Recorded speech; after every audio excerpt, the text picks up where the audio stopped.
देश और दुनिया की तमाम छोटी बड़ी खबरों से अपडेट रहने के लिए हमारा चैनल सब्सक्राइब करें और नोटिफिकेशन के लिए बेल आइकन दबाना। पीछे जाइए, नहीं तो आपको भी खतरा हो सकता है। पीछे जाइए, पीछे। कानपुर के रिहायशी इलाके में चल रही अवैध जूता चप्पल फैक्ट्री में भीषण आग लगने से 2 लोगों की मौत हो गई। आग शॉर्ट सर्किट से शुरू हुई और पूरी 5 मंजिला इमारत में फैल गई।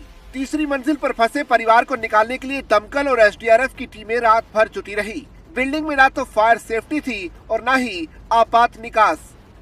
नियम कानून ताक पर रखकर रिहायशी इलाके में चल रहे चमड़े के जूता और चप्पल बनाने के कारखाने में आग लगने से 2 लोग जिंदा जल गए। आग 5 मंजिला इमारत की पहली मंजिल पर शॉर्ट सर्किट से लगी। तीसरी और चौथी मंजिल में दंपति और उनकी 3 बेटियां फंसी थी। डीसीपी सेंट्रल दिनेश त्रिपाठी ने बताया कि तीसरी मंजिल में 2 शव मिले हैं।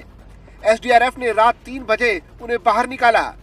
चौथी मंजिल पर बच्चों के बेडरूम है। तपिश की वजह से बचाव दल वहां तक नहीं पहुंच पा रहा था। इससे पहले दमकल की 10 गाड़ियां आग बुझाने में लगी रही। इसी बीच एक बुजुर्ग को बाहर निकाला गया। रात करीब 12:15 बजे हाइड्रोलिक प्लेटफॉर्म लाया गया, जिससे बचाव अभियान में तेजी आई। 1 बजे आग पर काबू पा लिया गया, लेकिन धुआं भरा होने की वजह से बाधा आ रही थी। इसी बीच करीब 1:30 बजे आग फिर से भड़क उठी। करीब 1:45 बजे आग बुझाकर दमकल कर्मी अंदर पहुंचे, लेकिन पहली मंजिल पर फिर से आग भड़क गई। रात करीब 2:45 बजे आग पर काबू पाया जा सका। इमारत में ना तो आपातकालीन निकास था और ना ही आग बुझाने के इंतजाम किए गए थे। रोड संकरी होने से दमकल कर्मियों को दिक्कतों का सामना करना पड़ा।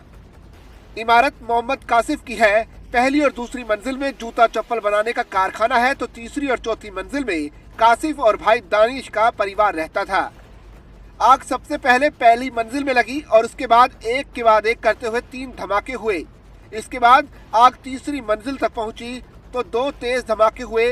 5 मिनट बाद तीसरा धमाका हुआ। आशंका जताई जा रही है कि एलपीजी सिलेंडर फटे होंगे। महज 20 मिनट के अंतराल में आग 5वीं मंजिल तक पहुंच गई। जाजमऊ के रहने वाले मिस्ताउल हक इसरत इराकी ने बताया कि इमारत की तीसरी मंजिल पर उनका 45 वर्षीय भांजा दानिश, उनकी पत्नी नाजरीन, 15 साल की बेटी सारा, 12 साल की सिमरा और 7 साल की इनाया थी। दानिश के बुजुर्ग पिता अकील को सुरक्षित बाहर निकाल लिया गया।